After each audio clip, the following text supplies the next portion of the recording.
ঠিক করা নেই এবং আপনারা জানেন না যে পরবর্তীতে আপনাদের প্রধানমন্ত্রী কে হবে। আমরা একটু আপনার মন্তব্য শুনতে পেরেছি না। তাহলে আপনার প্রশ্নে আসার আগে আমি গণমাধ্যমে আর অল্প দুটো কথা বলে শেষ করছি। আপনার প্রশ্নে আসছি আমি, আমাদের নিশ্চয়ই মনে আছে আমার দেশ পত্রিকা, আমাদের ভালো লাগুক না লাগুক, আমরা তার মতের সাথে একমত হই না হই, কিন্তু আমার দেশ পত্রিকার সম্পাদককে কি করা হয়েছিল বাংলাদেশে? বিভিন্ন আদালতে ঘুরিয়ে ঘুরিয়ে ঘুরিয়ে, এমনকি তার উপর শারীরিক আক্রমণ হয়েছিল। এক।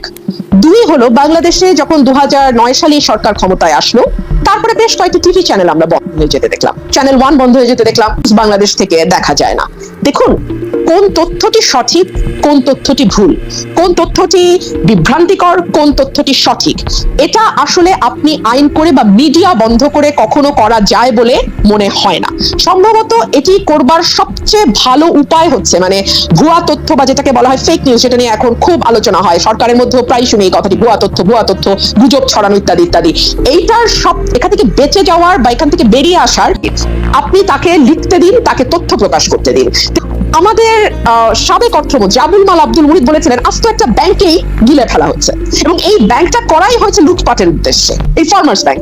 মহিউদ্দিন খান আলমগীর টিকির একটা চুলো ধরা পড়েনি, তো সেটা নিয়ে কি কোনোদিন ভুলেও কোন সাংবাদিক প্রধানমন্ত্রীকে প্রশ্ন করা তো দূরেই থাক, কোন রকম কোনো আলোচনা আশপাশ দিয়ে কথা না কিচ্ছু হয়নি তো?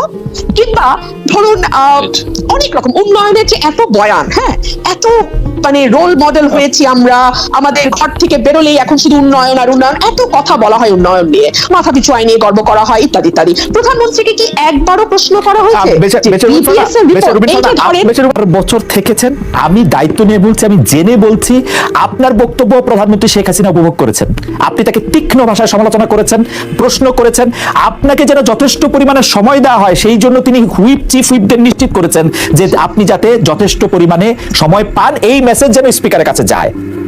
এই কারণ তিনি হচ্ছেন যে মানে ব্যাপারটা কিন্তু আপনার কথা হচ্ছে তিনি খুব মানে আপনি যেভাবে বলছিলেন যে খুব মুগ্ধ হয়ে খুব একটা ফেভারেবল পজিশনে বসে, ব্যাপারটা কিন্তু এরকম না। এবং আপনি যেই কথাগুলি বলছিলেন, আমি শুধু মন্তব্যটি করে রাখি, সেই প্রশ্ন করা হয়েছে ফার্মার্স ব্যাংক নিয়ে, তাকে প্রশ্ন করা হয়েছে, মহিউদ্দিন খান আলমগীরকে নিয়ে প্রশ্ন করা হয়েছে, এই প্রশ্নগুলি তাকে করা হয়েছে আসলে। বেস্ট ফার্মা খালেদ, আপনি যদি আমার বাক্যটি শেষ করতে দেন তাহলে যে সুবিধাটা হয় সেটা হচ্ছে আমার মনে থাকে। না ধরেন আমি ভুলে গেছি, দীর্ঘ আলাপ করেছেন তো আমি আমার কি বাক্য বলতে গেছিলাম ভুলে গেছি, আপনি এই মুশকিলটা হয়। যদি বাক্যটুকু শেষ করতে পারলে তখন একটু সুবিধা হয়। আচ্ছা, আমি ছোট বাক্য ব্যবহার করলে সুবিধা হয়, বড় বাক্যের বয়ান, হ্যাঁ, উন্নয়নের বয়ান, জি, উন্নয়নের বয়ান করব বলেন, আমার বাক্য একটু লম্বা হয়, বাক্য হ্যাঁ ছোট করে বললে আমার একটু ইন্টারপ্রেট করতে সুবিধা হয়, মানে বুঝতেই পারেন, কারণ আমি আসলে বেতনই পাই এর জন্য। খুব ভালো শুনতে পাচ্ছি। ওকে, প্লিজ কন্টিনিউ, প্লিজ কন্টিনিউ। ওনাকে আপনি কোনো প্রশ্ন করেননি, পরের দফায় দুই দফা কোনো কোশ্চেন করেননি, প্লিজ এটা আবার দেখেন আবার একটু আপনি। ঠিক আছে, উন্নয়ন নিয়ে দীর্ঘ বয়ান আছে এবং তার যে বক্তব্য তিনি দিয়েছেন সেখানে তিনি এক জায়গায় দাবি করেছিলেন মাতৃমৃত্যু, শিশু মৃত্যু এবং গড় আয়ু তিনটি বেড়েছে। বিবিএস এর রিপোর্ট বলছে এই তিনটি আপনি যদি 2021 সাল থেকে শুরু করেন, ক্রমাগত মাতৃমৃত্যু বলেন, শিশু মৃত্যু বলেন এবং গড় আয়ু কমে আসা বলেন, আমাদের সূচকগুলো খারাপ অবস্থায়। এগুলো নিয়ে তাকে কোনো প্রশ্ন করা হবে না। কিংবা ধরুন আমাদের যে গিনি সহ বৈষম্য বাড়ছে, এই বিষয়গুলো নিয়েও কখনো তার দৃষ্টি আকর্ষণ করা হয় না। সংসদে আমার ব্যাপারে যে কথাটি আপনি বললেন যে সময় বাড়িয়ে দেবার একটি নির্দেশনা উনি দিয়েছেন ওনার চিফ হুইপের মাধ্যমে স্পিকারকে, প্রথম কথা হচ্ছে